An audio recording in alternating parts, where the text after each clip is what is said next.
નમસ્તે વિદ્યાર્થી મિત્રો, કેમ છો બધા? મજામાં ને? આજે આપણે હિન્દી વિષય ભણવાનો છે. તો હિન્દી પ્રવેશિકાની અંદર અને 2 લાઇન બુકની અંદર આજે આપણે લખવાનું છે. તો સૌથી પહેલાં આપણે 2 લાઇન બુકની અંદર લખીશું. ચાલો આજે તમે જ કયો જોઈએ આપણે ક્યાં પહોંચ્યા છીએ હિન્દીની અંદર? તો કે ક થી ય સુધી વર્ણો આપણે શીખી ગયા. અને હવે આપણે ય પછી આવે ગુજરાતીના કક્કામાં ય પછી શું આવે છે? તો કે ર. તો તેવી જ રીતે હિન્દીમાં પણ ય પછી ર આવશે.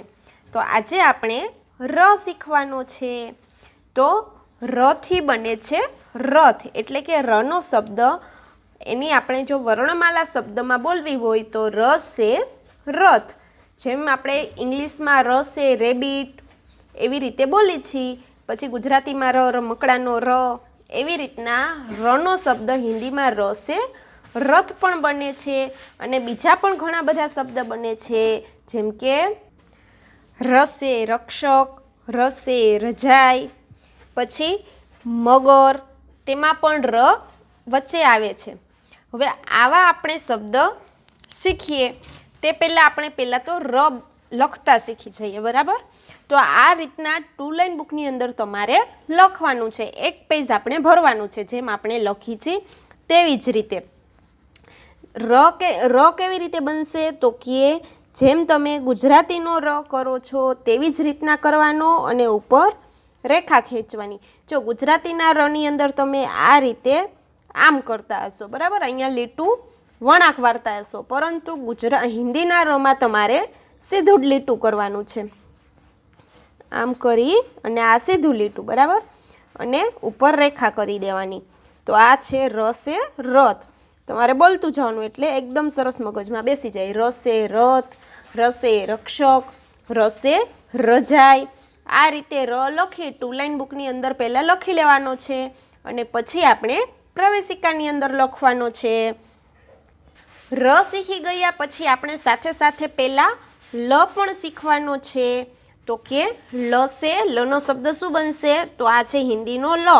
તો લ સે લડકા, એટલે કે લડકા એટલે કે છોકરો. તો લ સે લડકા બને. પછી લ સે લટ્ટુ એટલે કે ભમરડો. લ સે લકડી એટલે કે લાકડી. લ સે લહસુન એટલે લસણ. પછી લ સે લડ્ડુ. આવા ઘણા બધા શબ્દ લથી પણ બને છે. તો આવી રીતે લ શીખવાનો છે. હવે જુઓ ગુજરાતીનો લ તમે કેવી રીતે કરતા? તો કે આમ કરી, આમ કરીને આમ, બરાબર? તો હિન્દીનો લ કેવો છે? તો કે આવી રીતના પહેલાં નીચે લઈ જવાનું છે, પછી આમ કરીને આમ, આ રીતના. જો તમે પહેલાં પ્રવેશિકાની અંદર પણ જોઈ શકો છો. આ રીતે લ કરી એક પેજ ભરવાનું છે, બરાબર? આવો લ કરવાનો છે. પ્રવેશિકાની અંદર પણ સરસ મજાનો મોટો બતાવ્યો છે, બરાબર? અહીંયા જો હું તમને વ્યવસ્થિત શીખવા માટે એક મોટો લ પણ કરું છું. તો તેમાં સૌથી પહેલાં શું આવશે? તો કે તમારે આવું નથી કરવાનું, તમારે તો 2 લાઇન બુકની અંદર જ લખવાનું છે, આમ, બરાબર?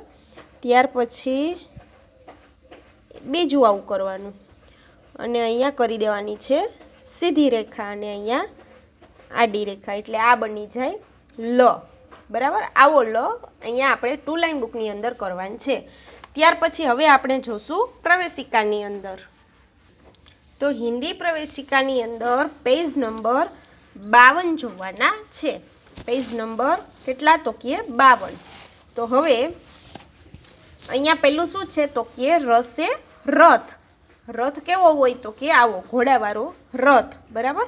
ઘણી તમે વાર્તાની અંદર કે સ્ટોરીની અંદર કે કોઈ સિરિયલની અંદર પણ જોયું હશે કે રાજા મહારાજા હોય તે ઘોડી લઈ અને પોતાનો રથ લઈને જતા હોય. તો આવો રથ. તો અહીંયા આપણને ર આપ્યો છે. ત્યાર પછી અહીંયા લખ્યું છે રથ. અહીંયા જે ટપકા ટપકાથી ર છે તેને આપણે ઘૂંટી લેવાનો છે. પછી રથ.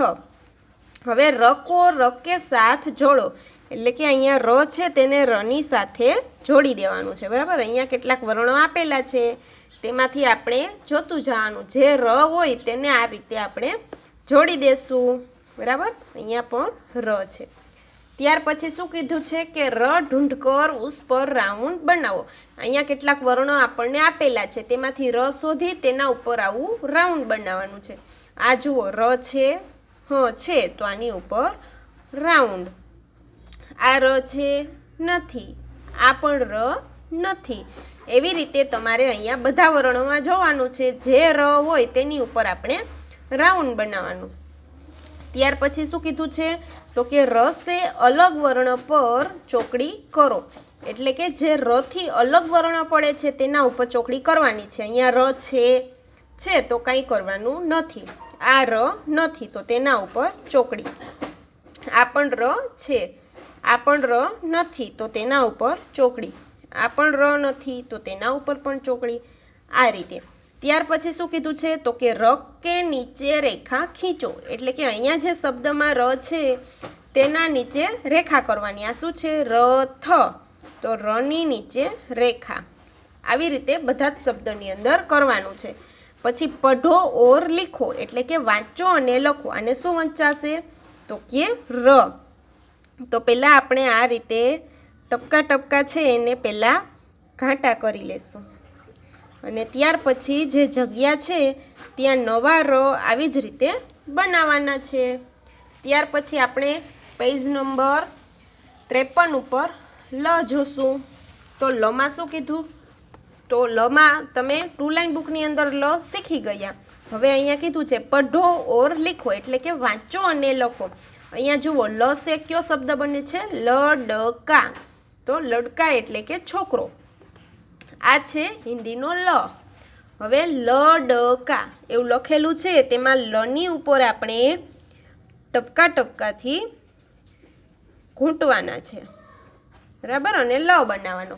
હવે અહીંયા કીધું છે લ ઢૂંઢકર ઉસ પર રાઉન્ડ બનાવો. એટલે કે અહીંયા કેટલાક વર્ણો છે તેમાંથી આવો લ શોધી અને તેની ઉપર આ રીતે રાઉન્ડ બનાવવાનું છે, બરાબર. એ તમારી જાતે આમાંથી ગોતવાના. ત્યાર પછી કીધું છે પઢો એટલે કે વાંચો. તો આને શું વાંચશો તો કે લ. પછી રંગ ભરો એટલે કે રંગ પૂરો. તો આની અંદર તમારે લની અંદર શું કરી દેવાનું છે? રંગ પૂરવાનો છે. રંગ તમને ખબર જ છે, મીણિયા કલર અથવા પેન્સિલ કલરનો ઉપયોગ કરવાનો છે. કલર છે તે બહાર પણ ન જવો જોઈએ અને અંદર જગ્યા પણ રહેવી જોઈએ નહીં. એવી રીતે વ્યવસ્થિત કલર પૂરવાનો. ત્યાર પછી છે બિંદુઓ કોમિલાવો. એટલે કે ટપકા ટપકા જે આપેલા છે તેને જોડો. એટલે અહીંયાથી આપણે સ્ટાર્ટ કરવાનું. આ રીતે આમ કરી આ પહેલું, પછી આમ કરીને આ બીજું, ત્યાર પછી આમ ત્રીજું અને ઉપર રેખા ચોથું. એટલે આપણો લ બની જશે, બરાબર. ત્યાર પછી અહીંયા કેટલાક લ ટપકા ટપકાથી આપેલા છે, તેને આ રીતે પહેલાં વ્યવસ્થિત પેન્સિલને વજન દઈ પેન્સિલને નજીક પકડવાની અને ઘૂંટી લેવાનો છે. અને ત્યાર પછી તમારે નવા લ બનાવવાના છે. ચાલો ત્યાર પછી આપણે આગળ જોઈએ પેજ નંબર 54 ઉપર. તેમાં કીધું છે કે લ કો લ સે શુरू હોને વાલે ચિત્ર સે જોડો. એટલે અહીંયા કેટલાક લ થી શબ્દ શરૂ થાય છે. તેનું ચિત્ર છે તેની સાથે આ લને જોડવાનું છે. તો પેલું શું છે? લડ્ડુ એટલે કે લાડવા. તો લ આવ્યો અહીંયા પહેલાં, તો અહીંયા એને લની સાથે જોડી દેવાનું. પછી લસુન, તો તેમાં પણ લ આવ્યો તો તેને પણ જોડી દેવાનું. પછી કલસ, તો તેમાં લ થી શરૂ નથી થતું, બરાબર, અહીંયા વચ્ચે આવે છે. અહીંયા આપણે એમ કીધું છે જે લ થી શરૂ થતું હોય, તો અહીંયા લ થી પહેલાં સૌથી પહેલાં લ આવે છે, આમાં નથી આવતું તો તેને જોડવાનું નથી. આવી રીતે તમારે અહીંયા જે લ થી શરૂ શબ્દ થતો હોય તેની સાથે લને જોડી દેવાનો. ત્યાર પછી છે લ કે નીચે રેખા ખીંચો. એટલે કે લની નીચે રેખા કરો. તો લડકા, તો અહીંયા લની નીચે રેખા. ન લ, તો એમાં પણ લની નીચે રેખા. આવી રીતના શબ્દમાં લની નીચે રેખા કરવાની. પછી લસે અલગ વર્ણ પર ચોકડી કરો. એટલે અહીંયા કેટલાક વર્ણો આપણને આપેલા છે, જે લ નથી તેની ઉપર આ રીતે ચોકડી મારી દેવાની છે, બરાબર. ત્યાર પછી પઢો ઓર લીખો એટલે કે વાંચો અને લખો. તો અહીંયા શું છે? લટુ એટલે કે ભમરડો. તો આ રીતના ટપકા ટપકાથી જે લ હોય તેને ઘૂંટી અને નવો લ બનાવવાનો છે, બરાબર. ત્યાર પછી લકડી એટલે કે લાકડી. ત્યાર પછી લહસુન તો એટલે કે લસણ. પછી લડ્ડુ તો એટલે કે લાડવા. તો લને આપણે વાંચતા એટલે કે બોલતા શીખવાનો છે અને પછી તેને ઘૂંટવાનો અને નવો લખવાનો.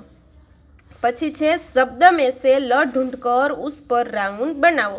એટલે અહીંયા કેટલાક શબ્દ આપણને આપેલા છે, તેમાંથી આ રીતે લ શોધી અને તેની ઉપર રાઉન્ડ બનાવવાનું છે.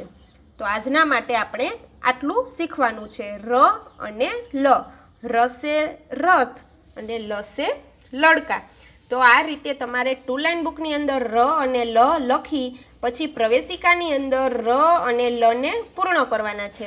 પેજ નંબર 54 સુધી બધું જ આપણે વ્યવસ્થિત કમ્પ્લીટ કરી લેવાનું છે. ચાલો, નમસ્તે વિદ્યાર્થી મિત્રો.